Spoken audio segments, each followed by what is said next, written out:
कहानी की शुरुआत में एक बच्चे को दिखाते हैं जो औरों से अलग होता है। उसके माता पिता उसे एक स्पेशलिस्ट के पास लाते हैं जो ऐसे स्पेशल बच्चों के लिए एक स्कूल भी चलाता था। वो उनसे कहता है, आपका बेटा स्पेशल है, वो टैलेंटेड है और मैं उसकी मदद कर सकता हूँ जिससे वो आगे जाके सोसाइटी में आराम से एडजस्ट हो सकेगा। इस लड़के का नाम होता है क्रिस। क्रिस एक पजल सॉल्व कर रहा होता है और उसका एक पीस नीचे गिर जाता है जिससे क्रिस परेशान होने लगता है। तभी एक लड़की उसे वो पीस देती है और वो शांत हो जाता है। इसके बाद कुछ साल बाद का सीन दिखाते हैं। अब क्रिस बड़ा हो चुका है और वो एक अकाउंटेंट है। वो अपने नए क्लाइंट की टैक्स बचाने में मदद करता है जिससे वो काफ़ी खुश होते हैं। वो क्रिस को अपने फार्म पे फिशिंग के लिए बुलाते हैं लेकिन क्रिस कहता है वो फिशिंग नहीं शूटिंग करता है। वहीं दूसरी तरफ मडीना को दिखाते हैं। वो ट्रेजरी डिपार्टमेंट में एक एनालिस्ट है। रे, जो कि मडीना का बॉस है, उससे पूछता है, तुमने बाल्टीमोर पुलिस और होमलैंड के लिए भी एनालिस्ट का काम किया है, तुम्हें अभी तक एजेंट बन जाना चाहिए था। मडीना कहती है उसे ये जॉब पसंद है इसलिए उसने कभी प्रमोशन के लिए अप्लाई नहीं किया। रे मडीना की क्रिमिनल फाइल निकालता है और उसे पढ़ने लगता है। किसी को मडीना के पास्ट के बारे में नहीं पता था। इसके बाद वो मडीना को कुछ पिक्चर्स दिखाता है जिसमें ड्रग कार्टेल के लोग थे। हर फोटो में एक आदमी होता है जिसने सूट पहना हुआ है और वो आदमी है क्रिस। रे कहता है हमें इसका असली नाम नहीं पता लेकिन इसे सब द अकाउंटेंट के नाम से बुलाते हैं। ड्रग कार्टेल्स और टेररिस्ट अपना पैसा कभी नहीं गिनते, पर कभी अगर उनका पैसा गायब हो जाता है तो वो अकाउंटेंट की मदद लेते हैं। रे कहता है वो 7 महीनों में रिटायर होने वाला है और वो इस अकाउंटेंट के बारे में जानना चाहता है, वो कैसे काम करता है और इतने खतरनाक क्लाइंट्स होने के बाद भी वो अभी तक जिंदा कैसे है। रे मडीना से अकाउंटेंट के बारे में पता लगाने को बोलता है और कहता है तुम मुझे डायरेक्ट रिपोर्ट करोगी और इस केस के बारे में किसी को पता नहीं चलना चाहिए। वो कहता है 1 महीने के अंदर या तो हमें अकाउंटेंट के बारे में सब कुछ पता होगा या फिर तुम्हारे पास्ट के बारे में सबको पता चल जाएगा। इसके बाद क्रिस को दिखाते हैं। वो घर आता है और डिनर करता है। तभी उसके बचपन का सीन दिखाते हैं। उसकी माँ उन्हें छोड़ के जा रही थी। उसके पिता उसे रोकने की कोशिश करते हैं पर वो चली जाती है। क्रिस के पिता उसे संभालते हैं और उसे शांत करने के लिए वो उसे उसकी फेवरेट लाइंस बोलने को कहते हैं जो कि एक कविता होती है। क्रिस का एक छोटा भाई भी था जिसका नाम है ब्रैक्स। अगले दिन क्रिस उस बूढ़े कपल के फार्म में पहुंचता है शूटिंग प्रैक्टिस करने के लिए और क्रिस का निशाना देख के उस बूढ़े आदमी के होश उड़ जाते हैं। इसके बाद क्रिस एक स्टोरेज फैसिलिटी में जाता है। वहाँ उसका ट्रेलर होता है जिसमें वो अपने हथियार रखता था। वहाँ वो एक लड़की से बात करता है जो उसकी हैंडलर है और वही लड़की क्रिस को उसके क्लाइंट्स देती थी। वो क्रिस को उसके न्यू क्लाइंट के बारे में बताती है जो कि लिविंग रोबोटिक्स नाम की एक कंपनी है और उस कंपनी के फंड्स मिसिंग है। क्रिस उनके पिछले 15 साल की अकाउंटिंग देखना चाहता है। वहीं मडीना क्रिस के बारे में पता करने की कोशिश कर रही थी। वो उसकी फोटो को फेस रिकॉग्निशन के लिए भेजती है। वहीं लिविंग रोबोटिक्स कंपनी का मालिक लमार क्रिस से मिलता है। वो कहता है ये कंपनी उसके लिए सब कुछ है और क्रिस को अपना काम करने के लिए जो भी मदद चाहिए वो उसे मिलेगी। इसके बाद स्विट्जरलैंड का सीन दिखाते हैं जहाँ साइमन नाम का एक बिजनेसमैन अपनी गाड़ी के पास आता है। ड्राइवर साइड का गेट एक कार से ब्लॉक होता है तो वो पैसेंजर साइड के गेट से गाड़ी में आके बैठता है। उसके पीछे ब्रैक्स भी गाड़ी में आ जाता है। उसके हाथ में एक गन होती है। साइमन ड्यूई कंपनी का मालिक है। उसे लगता है ब्रैक्स उसे किडनैप करने आया है। साइमन अपने कॉम्पिटिटर्स के बारे में मार्केट में गलत खबर फैलाता था जिससे उनके स्टॉक्स गिर रहे थे और उन कंपनीज को ना चाहते हुए भी अपने एम्प्लॉइज को जॉब से निकालना पड़ रहा था और साइमन को इससे फायदा हो रहा था। ब्रैक्स उसे धमकाता है और ऐसा करने से मना करता है। इसके बाद वो वहाँ से चला जाता है। अगले दिन क्रिस लिविंग रोबोटिक्स पहुँचता है। वहाँ कॉन्फ्रेंस रूम में एक लड़की सो रही होती है। क्रिस उसे उठाने की कोशिश करता है पर बात नहीं बनती। फिर वो उसकी चेयर हिलाता है और वो उठ जाती है। वो लड़की अपना नाम डैना बताती है। उसने क्रिस के लिए अकाउंटिंग फाइल्स रेडी कर रखी थी। लमार चाहता था डैना क्रिस की मदद करे। डैना को ही सबसे पहले मिसिंग फंड्स के बारे में पता चला था पर क्रिस को अकेले काम करने की आदत थी। मडीना को उसके कलीग का फोन आता है। वो कहता है जो फोटो तुमने भेजी थी मैंने उसे न्यूयॉर्क पुलिस के डेटाबेस में चेक किया। उस आदमी ने एक गैंग के 2 मेंबर्स को बटर नाइफ से मारा था। इसके बाद उसने उस बिल्डिंग के अंदर घुस के 7 और आदमियों को मारा, सब के सब हेडशॉट। और ये सब गंबीनो फैमिली के हेडक्वार्टर में हुआ था। वहाँ उसने लिटिल टोनी को भी मार दिया था जो गंबीनो फैमिली के बॉस का बेटा था। इस आदमी ने टोनी के सर पे एक लात मारी थी जिससे उसकी मौत हो गई। पुलिस को वहाँ से एक ऑडियो रिकॉर्डिंग भी मिली थी जिसमें टोनी मरने से पहले कहता है मैंने उस बूढ़े आदमी को छुआ भी नहीं था। वहीं क्रिस लंच के लिए बाहर आता है। डैना भी वहीं होती है। वो क्रिस के पास आके बैठती है और उससे बातें करने लगती है। क्रिस इंट्रोवर्ट टाइप का बंदा है। वो लोगों से ज़्यादा बात करना पसंद नहीं करता पर नॉर्मल दिखने के लिए उसे ऐसा करना पड़ता है। इसके बाद डैना वहाँ से चली जाती है और क्रिस वापस कंपनी के अकाउंट्स देखने लगता है और उसे काम करते करते रात हो जाती है। वहीं मडीना वो रिकॉर्डिंग सुन रही होती है। वो रिकॉर्डिंग को क्लियर करती है। तभी उसे कुछ सुनाई देता है पर वो आवाज़ इतनी धीरे होती है कि उसे कुछ समझ नहीं आता। वो उस ऑडियो को म्यूजिक सिस्टम में चलाती है और जो कविता क्रिस बचपन में कहता था वो कविता वो उस समय दोहरा रहा था जब उसने टोनी को मारा था। अगले दिन डैना ऑफिस आती है। क्रिस सारी रात यहीं था। वो डैना को बताता है 10 साल से कंपनी का रेवेन्यू बढ़ रहा है पर प्रॉफिट नीचे जा रहे हैं, जबकि कंपनी कहीं पैसा इन्वेस्ट नहीं कर रही। रॉ मटेरियल्स और लेबर कॉस्ट भी नहीं बढ़ी है। फिर पैसा जा कहाँ रहा है? कोई पैसे को स्लीविट मैन्युफैक्चरिंग नाम की एक कंपनी में ट्रांसफर कर रहा है। डेना कहती है ये ट्रांजैक्शन उसी ने ऑथराइज की है और उसे ऐसा करने के लिए एड ने कहा था। तभी रीटा वहाँ आती है, जो कि लमार की बहन है। क्रिस उसे बताता है टोटल $61 मिलियन मिसिंग है। वो पूछती है क्या उसे पता चल गया ये किसने किया है?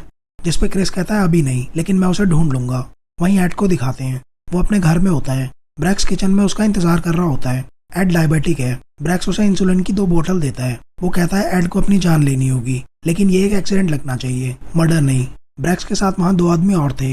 वो उसे डराता है, अगर एड ने ऐसा नहीं किया तो वो उसकी वाइफ को मार देगा। अगले दिन जब क्रिस ऑफिस आता है तो कॉन्फ्रेंस रूम साफ हो चुका होता है। उसे कुछ समझ नहीं आता। तभी लमार आता है। वो क्रिस को उसके कॉन्ट्रैक्ट का बैलेंस अमाउंट देता है और उसे इन्वेस्टिगेशन बंद करने को कहता है। एड उसका दोस्त था और उसकी मौत से वो बहुत दुखी होता है।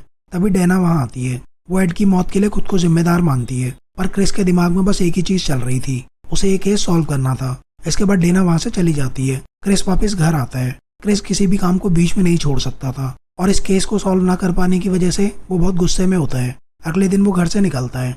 एक गाड़ी उसका पीछा करती है। वो उसी कपल के फार्म पे शूटिंग प्रैक्टिस करने पहुंचता है। तभी उसे वो टाइम याद आता है जब क्रिस और ब्रैक्स की ट्रेनिंग चल रही थी। उनके पिता भी वहीं होते हैं। वो दोनों थक चुके थे। तभी उनका ट्रेनर कहता है आज के लिए इतना काफी है, लेकिन उनके पिता कहते हैं इन्हें मजबूत बनना होगा। और क्रिस एक बार फिर खड़ा होता है। वहीं जो गाड़ी उसका पीछा कर रही थी उस फार्म की तरफ आती है। उसमें वही 2 आदमी होते हैं जो ब्रैक्स के साथ थे। वो यहाँ क्रिस को मारने आए थे। उनमें से एक आदमी उस औरत को बाहर ले जाता है और उसे क्रिस को बुलाने को कहता है, लेकिन क्रिस उसे मार देता है। दूसरे आदमी की ये देख के फट जाती है। वो उस औरत को लेके गाड़ी की तरफ जाता है, लेकिन क्रिस गाड़ी के टायर को उड़ा देता है। इसके बाद वो आदमी उस कपल को लेके उनकी गाड़ी में वहां से भागने लगता है। वो क्रिस पर गोली चलाता है और वो बूढ़ा आदमी उसका हाथ पकड़ लेता है। तभी क्रिस गाड़ी पे चढ़ जाता है और गाड़ी का शीशा तोड़ के उसे पीछे खींच लेता है और वो दोनों गाड़ी से नीचे गिर जाते हैं। वो आदमी चाकू निकालता है और क्रिस अपनी बेल्ट। क्रिस उसे मारने से पहले पूछता है उसे किसने भेजा है। वो आदमी उसे डेना की फोटो दिखाता है। वो कहता है कोई तुम दोनों को मारना चाहता है। वो बूढ़ा कपल ये सब देखता रह जाता है। क्रिस वहां से निकलता है। वो अपनी हैंडलर को उसकी आइडेंटिटी मिटाने को कहता है। वो कहता है डेना की जान खतरे में है, लेकिन उसकी हैंडलर कहती है तुम अपना ट्रेलर लो और चले जाओ, तुम्हारे पास वक्त नहीं है। लेकिन क्रिस उसे डेना का एड्रेस और फोन नंबर पता करने को कहता है। वहीं डेना को दिखाते हैं। वो अपनी बिल्डिंग में लिफ्ट का इंतजार कर रही होती है। तभी क्रिस वहां पहुंचता है। एक आदमी डेना के पीछे लिफ्ट में जाता है और क्रिस उसे देख लेता है। क्रिस पीछे के रास्ते से बिल्डिंग में घुसता है और सीढ़ियों से ऊपर जाता है। वहीं डेना लिफ्ट से बाहर आती है और वो आदमी उसका पीछा करता है, लेकिन वो अकेला नहीं होता। 2 आदमी बिल्डिंग वर्कर्स की ड्रेस में वहां आते हैं और डेना के पीछे उसके घर में घुस जाते हैं। डेना उनसे बचने के लिए बाथरूम में चली जाती है। क्रिस बाहर खड़े 2 आदमियों को उन्हीं की गन से मार देता है और दरवाजा खटखटाता है। जैसे ही एक आदमी दरवाजा खोलता है, क्रिस उसे भी मार देता है। वहीं दूसरा आदमी बाथरूम में डेना को मारने वाला होता है। तभी क्रिस आ जाता है और उसे भी मार देता है। क्रिस को देख के डेना हैरान होती है। वो कहता है हमें जाना होगा। वहीं ब्रैक्स को पता चलता है उसकी टीम जो किसी अकाउंटेंट को मारने गई थी मर चुकी है। वहीं क्रिस डेना को लेकर अपने ट्रेलर में पहुंचता है। डेना कंफ्यूज होती है। वो कहती है उन्हें पुलिस के पास जाना चाहिए। क्रिस कहता है पुलिस तुम्हारी मदद नहीं कर सकती। वो उसे ट्रेलर में बाहर रुकने को कहता है और खुद अंदर चला जाता है, लेकिन डेना अंदर घुस जाती है। वहाँ वो क्रिस के हथियार देख लेती है। उसे समझ नहीं आ रहा था आखिर क्रिस है कौन। वो इस ट्रेलर के बारे में पूछती है। वो कहता है मेरे कुछ क्लाइंट्स हैं जो मेरे पीछे पड़े हैं। वो पूछती है तुम्हारे क्लाइंट्स तुम्हें मारना क्यों चाहते हैं। क्रिस कहता है इस ट्रेलर में उसकी ज़रूरत की सारी चीज़ें हैं, वो जब चाहे इसे लेके यहाँ से निकल सकता है। वो डेना से कहता है लेकिन हमें अभी यहाँ से जाना होगा। वहीं मडीना को दिखाते हैं। वो अभी भी क्रिस को ढूंढने की कोशिश कर रही थी। क्रिस और डेना एक होटल में जाते हैं। डेना क्रिस का शुक्रिया अदा करती है उसकी जान बचाने के लिए। क्रिस डेना को बताता है उसके पिता आर्मी में थे। उन्हें लगता था जब मैं बड़ा होऊंगा तो लोग मेरा फायदा उठाएंगे, इसलिए उन्होंने मुझे ट्रेनिंग दिलवाई। 17 साल तक कई स्पेशलिस्ट मुझे ट्रेन करते रहे। डेना समझ जाती है क्रिस आम लोगों की तरह नहीं है। तभी क्रिस उसे बताता है उसे एक बीमारी है जिसकी वजह से वो कोई भी काम अधूरा नहीं छोड़ सकता और वो कोई भी काम बड़े फोकस के साथ करता है। वो कहता है उसे लोगों से बात करने में भी प्रॉब्लम होती है। तभी क्रिस को एक पुराना केस याद आता है जिसमें ओनर खुद अपना पैसा चुरा रहा था और एक दूसरी कंपनी के थ्रू वापस डाल रहा था। डेना कहती है पर इससे क्या होगा। क्रिस कहता है वो ऐसा इसलिए कर रहा था ताकि उनका कैश फ्लो बढ़ सके, और इसके बाद उसने अपनी कंपनी पब्लिक कर दी जिससे कंपनी के शेयर 1 साल में कई गुना बढ़ गए। वो समझ जाते हैं ये रीटा कर रही है। रीटा लमार की बहन है, पर उसने क्रिस को क्यों हायर किया ये उन्हें अभी भी समझ नहीं आ रहा था। क्रिस ये सब अपने हैंडलर को बताता है। वो क्रिस को रीटा के पीछे जाने से मना करती है, लेकिन अगर क्रिस ने कुछ नहीं किया तो वो डेना को मार देंगे। वो कहता है जो डेना को मारना चाहते हैं वो उन्हें ढूंढेगा और मार देगा। वो रीटा के घर पहुंचता है, तभी उसे ब्रैक्स वहां से बाहर आता दिखता है। वो उसका पीछा करता है, लेकिन ब्रैक्स को पता होता है कोई उसका पीछा कर रहा है। वो क्रिस पे गोली चलाता है और वहां से चला जाता है। जब क्रिस अंदर जाता है तो रीटा वहां मरी हुई होती है। वो समझ जाता है इस सब के पीछे रीटा नहीं लमार है। वहीं मडीना को क्रिस का नाम और एड्रेस पता चल जाता है। वो रे को जाके ये सब बताती है। वहीं क्रिस होटल में आता है। डीना सो रही होती है। तभी क्रिस के बचपन का सीन दिखाते हैं।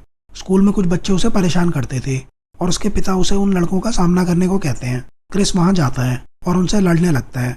क्रिस डीना को वहीं होटल में छोड़ के चला जाता है। रे और मडीना FBI के साथ क्रिस के घर पहुंचते हैं। उसके घर के बैकयार्ड में सिक्योरिटी कैमरास मिलते हैं। रे कहता है कैमरास से घर के पीछे का हिस्सा कवर है, लेकिन वो फ्रंट कैसे कवर करता है। तभी FBI एजेंट्स को वहां एक मशीन गन मिलती है। इसके बाद लमार का घर दिखाते हैं। ब्रैक्स अपनी टीम के साथ वहां होता है। लमार कहता है वो सिर्फ एक अकाउंटेंट है। वहीं FBI के क्रिस के घर से जाने के बाद रे मडीना से उसकी स्टोरी पूछता है। मडीना कहती है उसने एक ड्रग डीलर को उसी के ड्रग से मारने की कोशिश की थी जो उसकी बहन को ड्रग्स बेचता था। रे उसे बताता है उस दिन जब क्रिस गंबिनो फैमिली के हेडक्वार्टर में घुसा था तो रे वहीं था। क्रिस वहां उनसे बदला लेने गया था। जब मैं वहां ऊपर पहुंचा तो वो 9 लोगों को मार चुका था और मैं 10वां था। उसने मेरा नाम पूछा। मैंने उससे कहा मैं एक पिता हूँ और उसने मुझे छोड़ दिया। रे बताता है मैं अच्छा एजेंट नहीं था। एक बार मैं जेल में फ्रांसिस नाम के एक कैदी से मिला जो गैम्बिनो फैमिली का पैसा संभालता था। एक दिन गैम्बिनो फैमिली के बॉस बिग टोनी को लगा फ्रांसिस अब उनके किसी काम का नहीं है और उसने अपने बेटे लिटिल टोनी से फ्रांसिस को मारने को कहा। लेकिन फ्रांसिस पुलिस के पास चला गया और इन्फॉर्मर बन गया ताकि उसे प्रोटेक्टिव कस्टडी मिले। वहीं मैं उससे मिला था, पर रे को लगा फ्रांसिस उनकी मदद नहीं कर सकता और उसकी प्रोटेक्टिव कस्टडी कैंसिल हो गई। और इस बार लिटिल टोनी ने फ्रांसिस को पकड़ लिया और उसे टॉर्चर करने के बाद मार दिया। जब रे को यह पता चला तो वो पुलिस के साथ मिलकर गंबिनो फैमिली पे नजर रखने लगा ताकि फ्रांसिस के कातिलों को पकड़ सके। तभी रे ने क्रिस को बिल्डिंग में जाते देखा और वो उसके पीछे गया और ऐसे रे पहली बार क्रिस से मिला। उसने रे को जिंदा क्यों छोड़ा ये उसे आज तक नहीं पता। और कुछ दिनों बाद उसे एक कॉल आया। वो कॉल क्रिस की हैंडलर का था। उसने मुझे मेरे पहले बड़े केस के बारे में बताया। मडीना समझ जाती है रे ने अकाउंटेंट की मदद से सभी बड़े केसेस सॉल्व किए हैं। वो पूछती है कौन है क्रिस। रे बताता है वो एक मिलिट्री प्रिजन में था।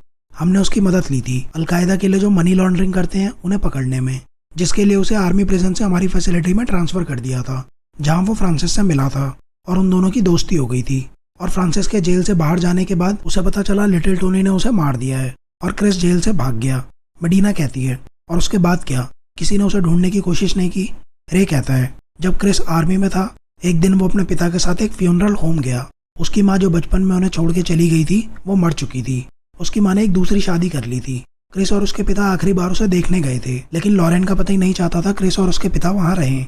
वो उन्हें वहां से जाने को कहता है। तभी क्रिस उनसे लड़ने लगता है और इन सब में क्रिस के पिता मारे जाते हैं और क्रिस को आर्मी प्रिजन में डाल दिया जाता है। रे कहता है वो इतने सालों में बस ये पता लगा पाया है। क्रिस उसे तब कॉल करता है जब कुछ बड़ा होने वाला होता है।